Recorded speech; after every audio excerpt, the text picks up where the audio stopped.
መኪና አስገብቷል በሚል ጥርጣሬ ተይዞ ዛሬ ፍርድ ቤት ቀረበ። ድምጻዊ ቴዎድሮስ ካሳሁን ዛሬ በቁጥጥር ስር ሆኖ አራዳ ምድብ ችሎት ቀርቧል። ፍርድ ቤቱም ተጠርጣሪው ውጭ ሆኖ መከራከር የሚያስችለው ክስ በመሆኑ በ30 ሺህ ብር ዋስ እንዲለቀቅ ቴዲ አፍሮ ጋር የተያያዘ ዜና ነው ውስጥ አዋቂያችን ያደረሰን። ቴዲ አፍሮ በፌደራል ገቢዎችና ጉምሩክ ባለስልጣን ክስ ቀርቦበታል። እሺ ክሱ ደግሞ ከቀረጥ ነፃ የሆነን መኪና ወደ ስም ያንን መብቶችን ሳያጠናቀቅ መኪናው ወደ ስሙ አዛውሯል በሚል ነው ክሱን ያቀረበበት። መኪናው BMW መኪና ነች። ከዚህ በፊትም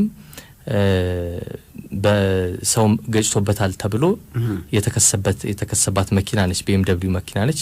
ያቺ መኪና ከ8 ዓመት በፊት ስትገባ ከቀረጥ ነፃ ሆና ነበር የገባቸው እና ክሱ የሚለው ቴዲ ያንን መኪና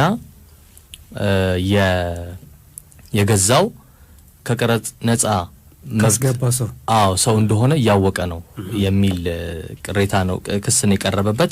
ስለዚህ ፌደራል ገቢዎችና ጉምሩክ ባለስልጣን ደግሞ ለዚህ ይሄ ተገቢውን ነገር ላላጠናቀቀው መኪና ስም በመዛወሩ ጥፋት ተሰርቷል ብሎ ነው ክስ ያቀረበው። በዚህ መሰረት ዛሬ ጧት ቴዲ አራዳ ምድብ ችሎት አራዳ ምድብ አንደኛ ወንጀል ችሎት ቀርቦ ነበር። ክሱም ታይቷል። በ30 ሺህ ብር ዋስ ዳኛዋ እንዲለቀቅ ትእዛዝ ሰጥተዋል። እንግዲህ አሁንም እዛው ነው የሚገኘው። ከደረሰለት ዛሬ የቢሮ ስራው ዛሬ ይለቀቃል፣ ካልሆነ ነገ ይወጣል ማለት ነው። ስለዚህ ታስረዋል፣ በዋስ ነው የሚለቀቀው ማለት ነው። አዎ ክሱ ደግሞ ይሄ መኪናው ጉዳይ ነው።